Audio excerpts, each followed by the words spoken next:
દીકરી, તારી ભાવ ભક્તિથી અને તારી શ્રદ્ધા પર હું પ્રસન્ન થઈ છું. માં, આજે મારું ભાગ્ય ખુલી ગયું કે તમે મારી સન્મુખ ઊભા છો. માં, હું તો ધન્ય થઈ ગઈ.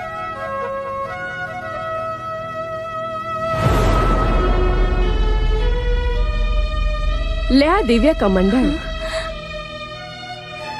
આ કમંડળમાં પાણી ભરી તારા હાથમાં લઈ જે માનવી મારા પ્રકોપનો ભોગ બન્યા છે એમના પર છાંટીશ તો એમનો પ્રકોપ શાંત થશે.